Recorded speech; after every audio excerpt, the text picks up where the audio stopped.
पितामह भीष्म इतने महान योद्धा जिन्होंने श्री कृष्ण से कुरुक्षेत्र के युद्ध में हथियार उठवा लिया, फिर उन्हें बाणों की शैया पर क्यों लेटना पड़ा। मेरा नाम है अखिल और मैं ऐसी ही कथाएं लेकर आता हूं और मेरा पर्पस सिर्फ इतना ही है कि आज की यंग जनरेशन को ये कथाएं पता चले ताकि वो हमारे सनातन धर्म को और उनसे जुड़ी कथाओं को अच्छे से समझ पाए।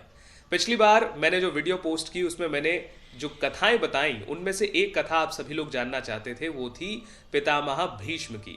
तो आज की इस वीडियो में हम ये जानेंगे कि पितामह भीष्म पूर्व जन्म में कौन थे, उनका नाम भीष्म कैसे पड़ा, उन्हें इच्छा मृत्यु का वरदान किसने दिया, द्रौपदी के चीर हरण के समय वो चुप क्यों रहे, दुर्योधन के लिए वो इतने महत्वपूर्ण क्यों थे, महाभारत के युद्ध में जब उनके पास 5 तीर थे पांचों पांडवों के वध के लिए, तो फिर उन तीरों का क्या हुआ, और अंत में भीष्म बाणों की शैया पर क्यों लेटे। तो चलिए देखिए, पहले सवाल का जवाब कि पितामह भीष्म पूर्व जन्म में कौन थे, वो मैंने प्रीवियस वीडियो में दिया था। वो एक वसु थे, उन्हें एक श्राप मिला जिसके चलते उन्हें मनुष्य योनि में जन्म लेना पड़ा। अब आगे बढ़ते हैं कि पितामह भीष्म का नाम भीष्म कैसे पड़ा। तो जब राजा शांतनु ने अपनी 8वीं संतान को बचा लिया तो गंगा ने उनसे कहा कि मैं अभी इसे ले जाती हूं, थोड़े समय के उपरांत मैं इन्हें आपको वापस दे दूंगी। इस समय के दौरान उन्होंने अपनी प्रारंभिक शिक्षा ली, अस्त्र शस्त्र सीखे और वापस एक आयु होने के बाद गंगा माता शांतनु जी के पास देवव्रत को छोड़ गई। जी हाँ, भीष्म जी का नाम असली देवव्रत है। थोड़ा समय बीता, शांतनु जी ने दूसरी शादी करने का मन बनाया। सत्यवती नाम की स्त्री पर उनका मन आया और जब वो सत्यवती से शादी करने के लिए पहुंचे तो उन्होंने मना कर दिया। देवव्रत सत्यवती के माता पिता से मिले और कारण जानने की कोशिश की तो सत्यवती के माता पिता ने कहा कि भाई आप बड़े बेटे हैं, आपकी जब शादी होगी, आपके जब बच्चे होंगे, तब हमारी बेटी के जो बच्चे होंगे उनका क्या होगा, राज्यभार आप संभालेंगे, वंश आपका चलेगा, सत्यवती को क्या मिलेगा। तो भीष्म ने प्रतिज्ञा ली कि वो कभी भी राज सिंहासन पर नहीं बैठेंगे। इसके बाद सत्यवती के पिता ने एक और सवाल उठाया, आप तो नहीं बैठेंगे लेकिन अगर आपके बच्चे बैठे तो, जिसके बाद भीष्म ने कड़ी प्रतिज्ञा ली कि वो बाल ब्रह्मचारी रहेंगे, कभी शादी नहीं करेंगे, संतान उत्पत्ति नहीं करेंगे और कभी भी राज सिंहासन पर नहीं बैठेंगे। यही कड़ी प्रतिज्ञा ही भीष्म प्रतिज्ञा कहलाई, जिसके बाद से देवव्रत का नाम पड़ गया भीष्म।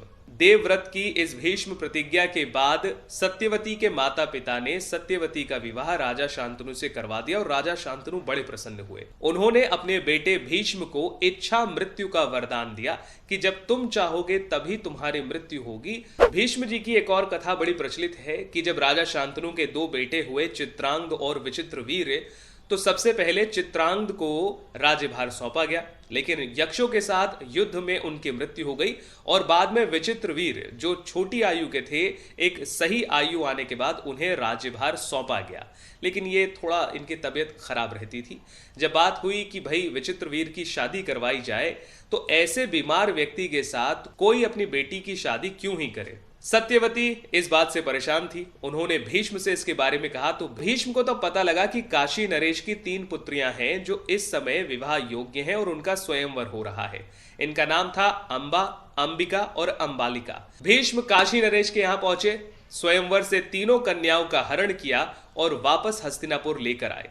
इसमें अंबा जो कि सबसे बड़ी थी, उन्होंने कहा कि देखिए मैं किसी और से प्रेम करती हूं, मैंने उन्हें मन ही मन अपना पति बना लिया है और स्वयंवर में भी मैं उन्हें ही चुनती, इसमें मेरे पिता भी राजी थे, इसीलिए आप मुझे जाने दीजिए। भीम ने अपने मंत्रीगणों से चर्चा की और अंबा को जाने दिया। अंबा वापस काशी नरेश के पास पहुंचकर अपने प्रियतम से मिलती हैं तो उनके जो प्रियतम होते हैं, जो एक और राजा होते हैं, वो ये कहकर मना कर देते हैं कि तुम्हारा हरण किसी और ने कर लिया है, अब तुम पत्नी बनाने के लायक नहीं हो।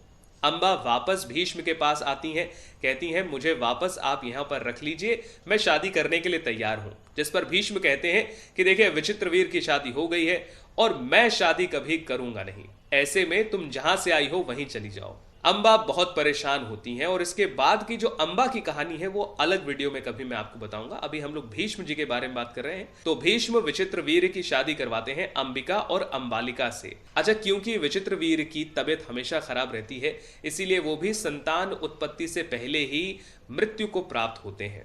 अब यहाँ पर वंश आगे कैसे बढ़ता है ये एक अलग कहानी है, ये एक अलग स्तर पे चली जाएगी। मैं पितामह भीष्म पर ही ध्यान केंद्रित करते हुए आगे बढ़ता हूँ। एक बहुत बड़ा सवाल यह होता है कि द्रौपदी चीरहरण के समय पितामह भीष्म चुप क्यों रहे। तो उसका कारण यह था कि पितामह भीष्म जो थे वो राज्य के अधीन थे। हालांकि उस सभा में विदुर उठे, विदुर ने विरोध भी किया और वो सभा छोड़कर भी चले गए, लेकिन भीष्म ये नहीं कर सकते थे। कुछ विद्वानों का यह भी मानना था कि क्योंकि वो दुर्योधन का अन्न खाते थे और इसी वजह से उनके मन में भी इस तरह के विकार उत्पन्न हुए और वो कुछ नहीं बोल पाए।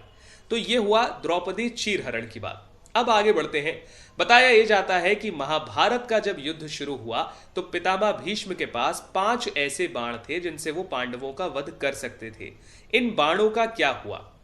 देखिए, जब युद्ध शुरू हुआ और दुर्योधन ने पहले ही दिन खुद को हारते हुए पाया तो दुर्योधन ने पितामह भीष्म से शिकायत की। उन्होंने कहा कि आप अपनी पूरी शक्ति के साथ नहीं लड़ रहे हैं, पांडवों के प्रति आपका स्नेह आपको कमजोर बना रहा है, शायद इसीलिए हम जीत नहीं पा रहे हैं। तब भीष्म 5 तीर निकालकर दुर्योधन को देते हैं, कहते हैं कल ये 5 तीर मुझे देना, मैं इन 5 तीरों से 5 पांडवों का वध कर दूंगा। कृष्ण को यह बात पता लगती है। श्री कृष्ण अर्जुन से कहते हैं कि तुम जाकर दुर्योधन से वो 5 तीर मांग लो, क्योंकि तुमने एक बार दुर्योधन की जान बचाई थी, उसे वो तीर तुम्हें देने ही पड़ेंगे। तो इस तरीके से श्री कृष्ण ने अपनी नीति के चलते 5 पांडवों को महाभारत के युद्ध में सबसे पहली बार बचाया। महाभारत के युद्ध में सबसे पराक्रमी योद्धा थे पितामह भीष्म, जिन्हें इच्छा मृत्यु का वरदान प्राप्त था। इनका पराक्रम इतना ज्यादा था कि इन्होंने श्री कृष्ण जी से युद्ध में हथियार उठवा लिए, जबकि श्री कृष्ण ने शपथ ली थी कि मैं युद्ध में कोई भी अस्त्र शस्त्र नहीं उठाऊंगा। और यही कारण था कि दुर्योधन के लिए सबसे महत्वपूर्ण भीष्म थे। यानी कि इतना कि श्री कृष्ण की अक्षौहिणी सेना लेने के बाद उन्हें ऐसा लगा था, यानी कि दुर्योधन को ऐसा लगा था कि वो आराम से जीत जाएंगे। अब बात करते हैं कि पितामह भीष्म को बाणों की शैया पर क्यों लेटना पड़ा। तो इसकी कहानी उनके पूर्व जन्म से आती है। पितामह भीष्म ने यही सवाल श्री कृष्ण से पूछा और श्री कृष्ण ने कहा कि पूर्व जन्म में आप एक राजकुमार हुआ करते थे, तब शिकार पर जाते समय आपने रास्ते में पड़े एक सर्प को अपनी बाण की नोक से उठाया और रास्ते से दूर फेंक दिया, जो एक कंटीली झाड़ी पर गिरा। और जितने दिन वो सर्प उस कंटीली झाड़ी पर पड़ा रहा, उतना ही समय आपको इस बाणों की शैया पर रहना पड़ा। अब ऐसा इसलिए हुआ क्योंकि हमारे सनातन धर्म में सभी कर्म पूरी तरह से बराबर होते हैं। जैसा पाप वैसा ही उसका प्रायश्चित, जैसा पुण्य वैसा ही उसका फल। वीडियो की आखिर में मैं आपको बताता हूं कि पितामह भीष्म ने मृत्यु से पहले युधिष्ठिर और 5 पांडवों को श्री विष्णु सहस्त्र नाम सुनाया, जो अनुशासन पर्व में आता है। अगर आप महाभारत पढ़ेंगे तो इसमें आपको पढ़ने को मिलेगा। और अगर आप विष्णु सहस्त्र नाम के बारे में और ज्यादा जानना चाहें तो इंस्टाग्राम पर मुझे जरूर फॉलो कीजिए, @RJ अखिल के नाम से हूं मैं। वहां पर स्पेशली विष्णु सहस्त्र नाम में आपके लिए लेकर आ रहा हूं। वीडियो कैसी लगी मुझे जरूर बताइए। कौन सी कहानी आगे आप जानना चाहते हैं वो मुझे कमेंट में बताइए। और अगर आप अम्बा की कहानी जानना चाहते हैं जो भविष्य में शिखंडी बनकर आती हैं तो उसके लिए भी कमेंट जरूर कीजिए। और हाँ, दोस्तों के साथ शेयर भी कीजिएगा। Thank you for watching.